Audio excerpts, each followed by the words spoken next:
Chapter 2. The unfortunate incident that will never be mentioned again. After waiting in a super long queue, we were finally in the Space Museum.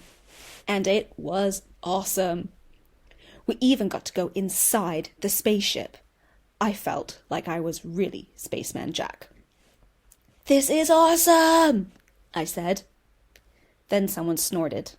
That someone being the worst person in this galaxy. Predict.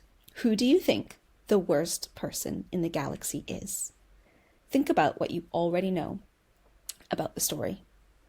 Pause the video now to write your answer.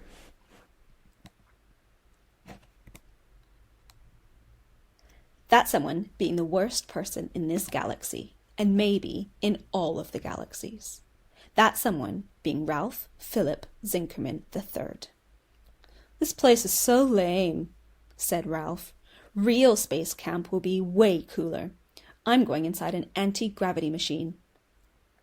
If anything was going to ruin the trip to the Space Museum, it was Ralph.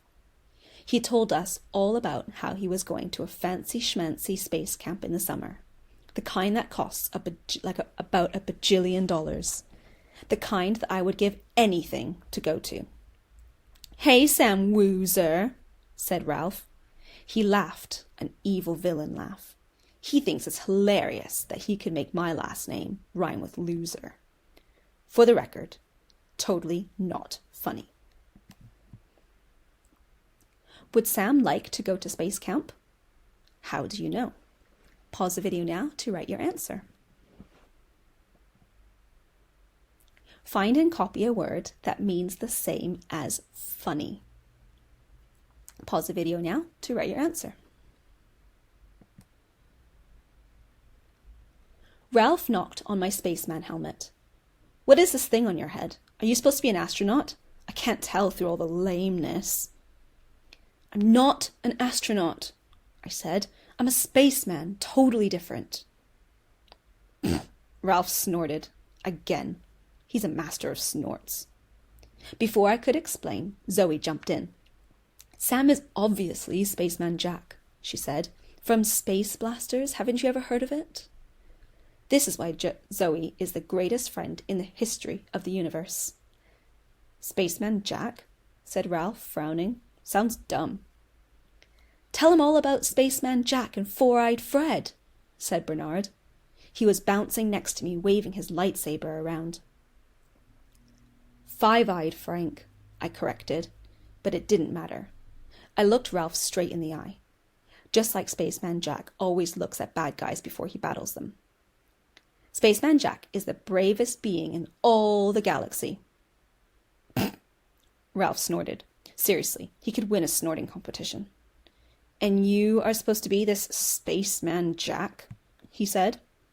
I nodded so hard that my helmet slipped over my eyes and I had to push it back up.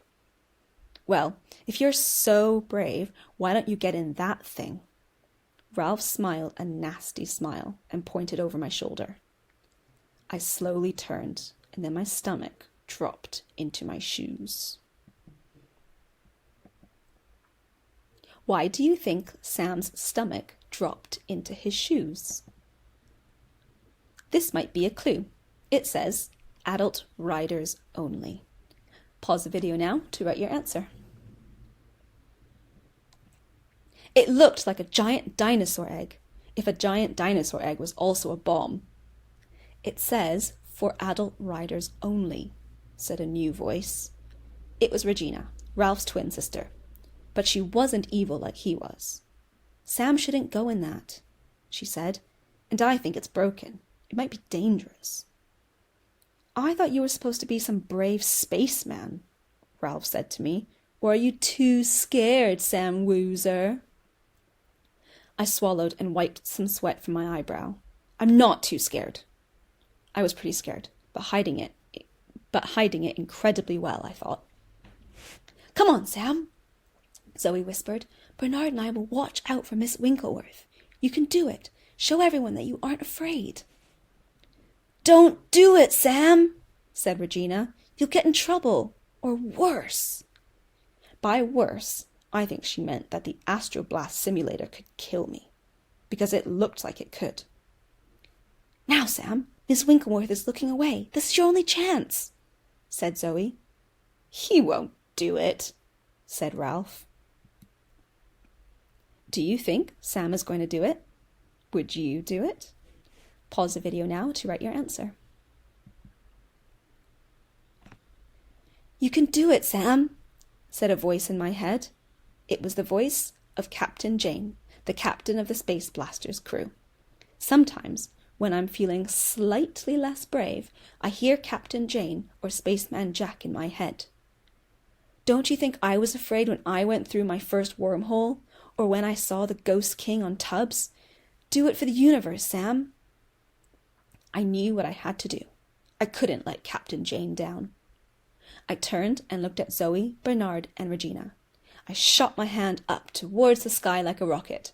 "For the universe!" I declared, and then, before I could change my mind, I ran as fast as I could towards the Astroblast simulator.